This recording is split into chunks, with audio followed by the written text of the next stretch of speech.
If you're not interested in a car like this, it's because you don't have any soul. I mean, would you just look at that?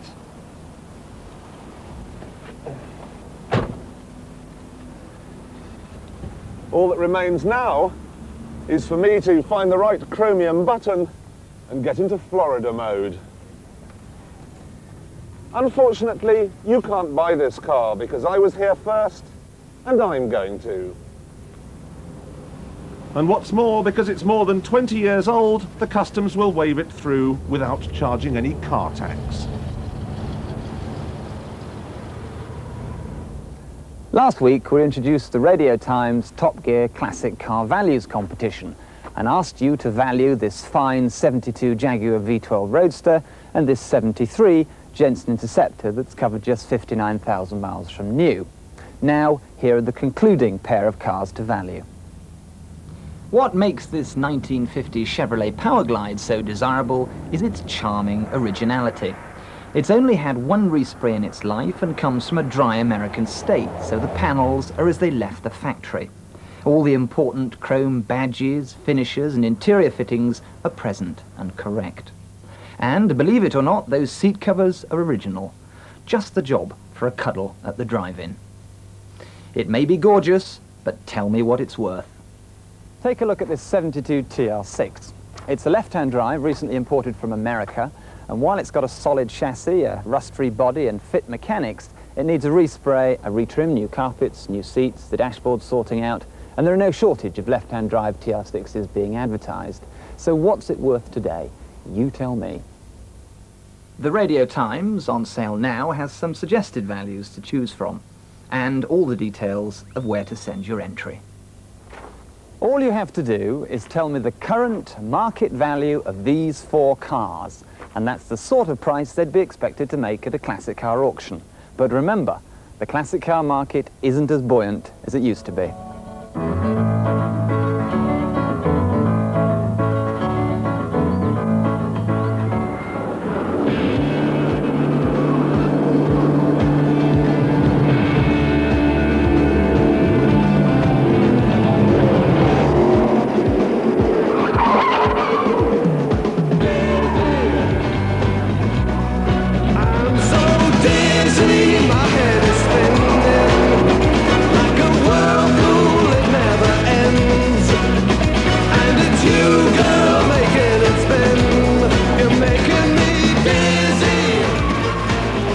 The TVR Tuscan Challenge is one of the most powerful and exciting one-make championships. The cars come ready to race from TVR if you've £22,000 to spare.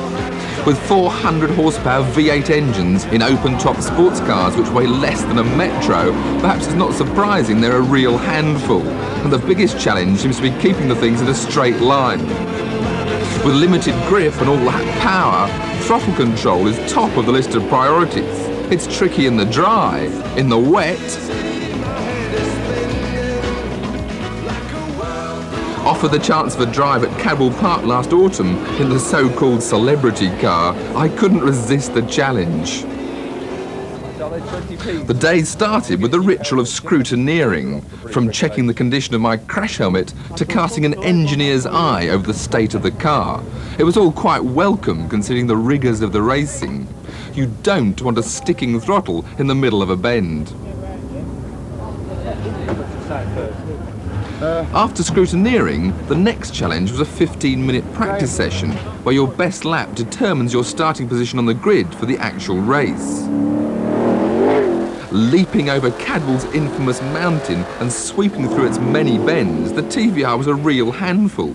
Some cars had already taken a trip into the scenery, and I nearly joined them on more than one occasion.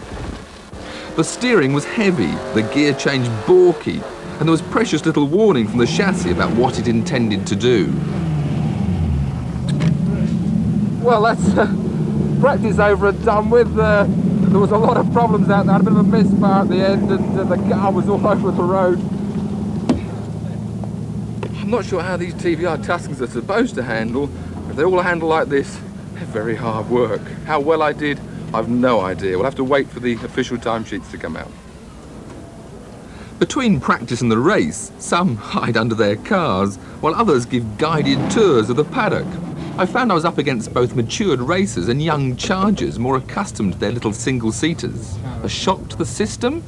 Quite a lot different, actually. I mean, at least with the single-seater, you know what you're doing. I mean, you've got some predictability in it. I mean, with these, you tend to find yourself in the middle of a corner and you're not sure whether it's about to let go or not, and then they might do. We've got an awful lot of horsepower, though, and they tend to spin the wheels quite easily, but very entertaining, very entertaining. I started racing TVRs in '65 with the V8 engined Griffith, and here I am, a few years later, still driving them. They've got lots of power. They're a bit like me. They're a bit overweight and lots of power. It's the best fun I've had since driving go-karts. Everything else is all very pressured, and this is a bit more of a day out, so I'm enjoying it. Bit of a day out indeed. I'd qualified 7th, a frustrating half a second off the front row and sandwiched between youngsters Westwood and Higgins. Big Jerry was looking cool on row 2. Well, it's on the grid now, barely 5 minutes to go before the off. The time for waiting is over. The old heartbeats rising, adrenaline pumping, and I'm really looking forward to this. There's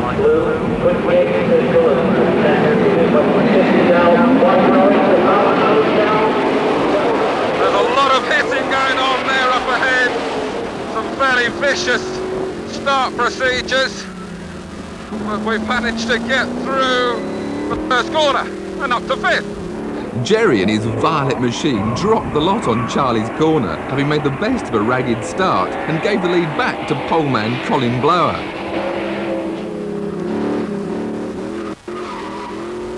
Julian Westwood outbraked himself there. Hodgetts goes through. We're trying to go through, we're through. And we're 4th.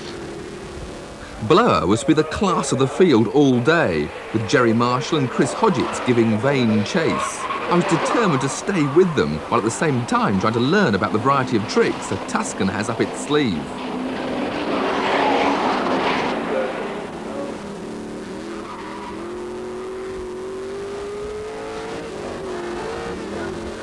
And I got the wrong gear there. And look how much time that's cost me. With Westwood still breathing down my neck, it was time to calm down, ignore the rear view mirror and concentrate on catching the car in front.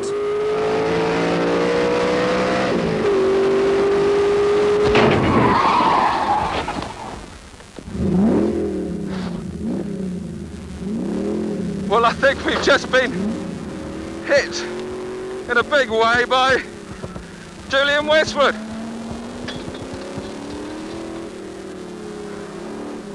Now that's what being hit up your backside is like.